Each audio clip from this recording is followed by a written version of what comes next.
Halo semuanya, jadi kebetulan saya masih pegang dua smartphone Xiaomi yang satu generasi di line up-nya Redmi Note 10 series untuk tahun 2021.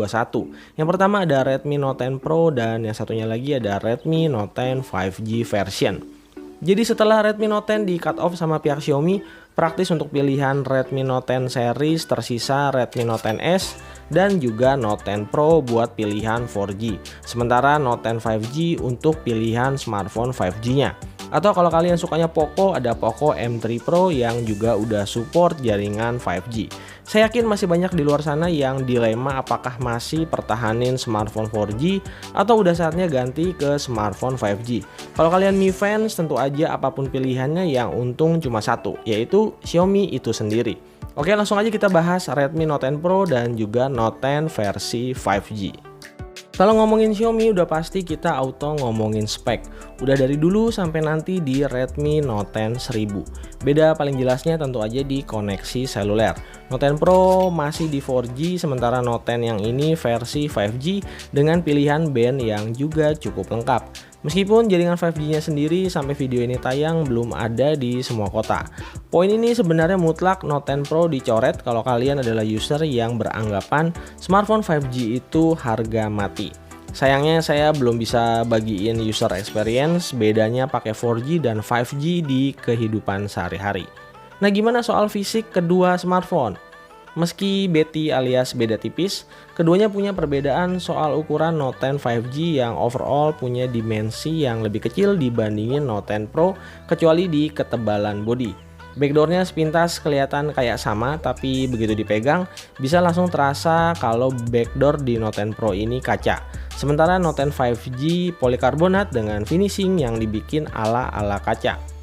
Buat desain dan BAM kamera bahasanya masih sama. Ukuran Note 10 5G lebih kecil karena jumlah kameranya cuma ada 3. Buat kelengkapan di port keduanya sama, yang bikin beda di speakernya. Note 10 5G cuma dikasih single speaker mono, sementara Note 10 Pro sesuai namanya. Audionya lebih pro karena dikasih dual stereo speaker dengan dukungan Dolby Atmos. Terakhir buat biometric fingerprint scanner sama-sama ada di samping barengan tombol power, meski lagi-lagi desain dari Note 10 Pro udah kayak tombol power beneran karena nggak lagi mendem ke dalam bodi smartphone-nya. Sekarang kita ke bagian layar.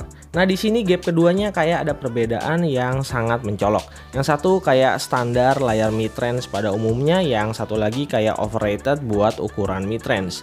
Note 10 5G sebenarnya nggak jelek loh ya. Panel IPS 90Hz di resolusi Full HD Plus emang udah kayak standar Redmi Note dari tahun ke tahun.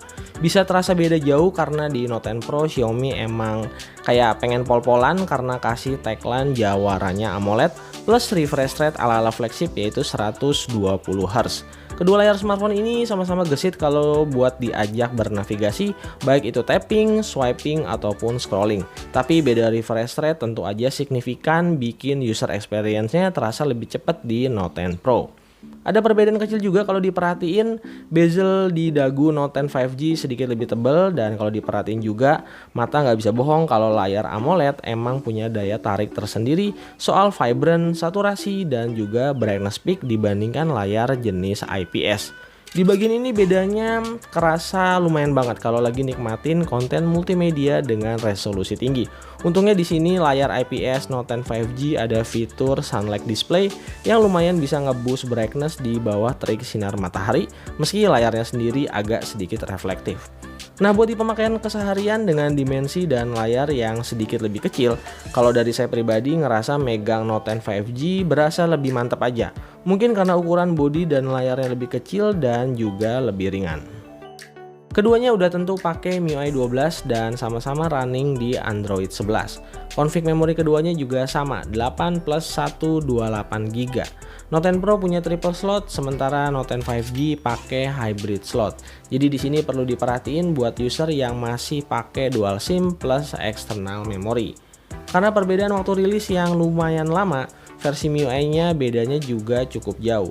Note 10 Pro di MIUI 12.5.3, sementara Note 10 5G baru di MIUI 12.0.4. Meskipun beda versi, tapi secara penggunaan masih terasa mirip. Bedanya mungkin Note 10 5G sedikit lebih terasa gesit aja. Kita semua udah tahu kalau chipset Snapdragon 732G berasa eksklusif karena ini tuh cuma dipakai di grupnya Xiaomi. Sementara MediaTek Dimensity 700 series ini adalah chipset sejuta umat buat smartphone 5G budget. Karena hampir dipakai di semua brand termasuk brand sebesar Samsung dengan A32 dan A22-nya. Di atas kertas performa kedua chipset selisihnya nggak terlalu lebar. Di tes pakai Antutu 9 bisa dibilang skornya identik. Cuma yang menarik di sini kalau Antutunya kita tes berulang-ulang, Snapdragon 732G di Redmi Note 10 Pro ini mengalami penurunan performa yang cukup signifikan. Di tes pertama skor Antutunya bisa dapat 320.000 poin. Suhunya ada di 39 derajat. Di tes kedua skornya turun di 285.000 poin, suhunya di 41,4 derajat Celcius. Dan di tes terakhir skornya turun lagi 265.000 poin dengan suhu mentok atas di 43 derajat Celcius. Kalau kita bandingkan sama Dimensity 700 di Note 10 5G yang juga di tes 3 kali, skornya masih di atas angka 320.000 poin dengan suhu mentok atas 40,6 derajat Celcius. Nah, itu kan angka benchmark. Sekarang kita cobain speed test dengan cara jalanin storage test dari Antutu. Hasilnya di tes 3 kali, skor dari Note 10 5G lebih unggul meskipun sama-sama pakai UFS generasi kedua. Untuk proses booting keduanya juga selisihnya bisa kelihatan. Bisa 20 detik lebih beda waktunya. Lagi-lagi Note 10 5G bisa jalan lebih cepat. So kalau ada pendapat MediaTek Dimensity 700 series jadi raja chipset 5G entry level, untuk ini saya setuju banget. Chipset Snapdragon rata-rata selalu unggul soal GPU performance. Meski kalau diajak ngegame sebenarnya kita juga susah buat nemuin perbedaan di sini. Karena sama-sama kelas menengah rata-rata game HD populer kayak PUBG Mobile, Genshin Impact masih bisa dilibas dengan cukup aman. PUBG Mobile sama-sama mentok di balance ultra dan HD high. Gameplaynya juga lancar-lancar aja dengan FPS antara 40 sampai 45 FPS. Bisa di-unlock 60 FPS kalau pakai GFX Tools. Sementara karena lebih berat buat Genshin Impact, keduanya saya saranin pakai setting low atau medium aja di 30 FPS supaya lebih prefer pada kenyamanan gameplay. Sesekali masih muncul frame skip atau drop ke 25 FPS menurut saya masih wajar tanpa mengurangi kenyamanan ngegame. Konsumsi baterai keduanya kalau dipakai dengan pola pemakaian yang sama hampir mirip juga nih. Kalau nggak dipakai ngegame intens rata-rata SOT-nya bisa tembus 7 jam lebih. Ya kita bisa dapat catatan dari konsumsi saat idle atau posisi saat smartphone dalam kondisi standby nggak dipakai. Dari catatan saya SOT yang sama baterai life dari Note 10 5G bisa lebih panjang 2-3 jam dibanding Note 10 Pro dalam satu kali charging. Sementara kalau hitungan konsumsi head to head ketika dipakai, nonton YouTube selama 30 menit berkurang 5%. Main PUBG Mobile selama 15 menit turun 4%, dan main Genshin Impact selama 15 menit turun 5%. Konsumsi baterainya jadi sama persis ya. Yang lumayan beda ada di chargernya. Note 10 5G pakai 22 watt sementara Note 10 Pro pakai 33 watt. Selisih penuhnya bisa sampai 30 menit dari posisi 10% sampai ke full 100%. Selain di layar dan audio, bagian kamera sebenarnya juga jadi salah satu penghematan di Note 10 5G supaya harga jualnya tetap terjangkau. Meskipun hasil keduanya bedanya nggak terlalu jauh. Setup kamera keduanya bedanya ada di lensa ultrawide yang cuma ada di Note 10 Pro plus resolusi kamera utama yang lumayan jomplang, 108 megapiksel dan 48 megapiksel. Untuk kamera selfie-nya juga punya beda resolusi di 16 megapiksel dan juga 8 megapiksel. Mode kamera di Xiaomi yang biasanya banyak opsi preset untuk foto dan video juga kita nggak bakal dapet di Note 10 5G ini. Dari beberapa sampel kamera keduanya secara garis besar, Note 10 Pro punya dynamic range yang lebih baik. Detailnya juga sedikit lebih oke, cuma yang saya cukup nggak nyangka adalah ternyata untuk di posisi night mode, keduanya cukup seimbang. Bahkan di beberapa situasi kamera Note 10 5G malahan hasilnya bisa lebih baik.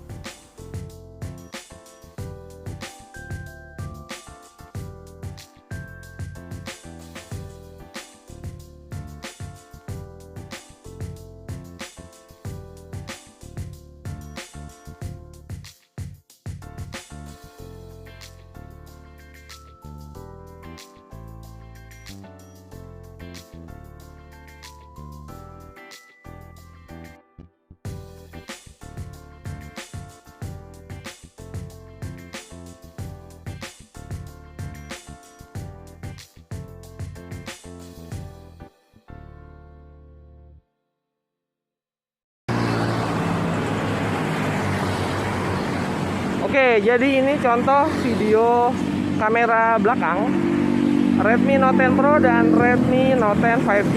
Resolusinya di Full HD 30 fps. Dan ayo kita ajak lari. Oke, kalau ini resolusi maksimal Redmi Note 10 Pro 4K 30 fps. Sementara Redmi Note 10 5G masih mentok di Full HD 30 fps. Ini contoh video recording Redmi Note 10 5G dan Redmi Note 10 Pro. Ya, hasilnya kayak gini.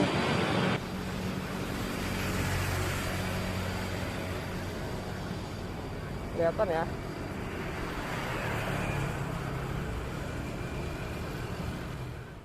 Dari komparasi sesama smartphone, Redmi Note 10 series ini emang lebih banyak poin yang diambil Note 10 Pro. Mulai dari layar, speaker, dan mungkin kameranya. Meskipun Note 10 5G nggak semuanya jelek ya. Dimensi smartphone yang lebih compact, performa chipset, dan daya tahan baterainya yang sedikit lebih baik dibanding Note 10 Pro.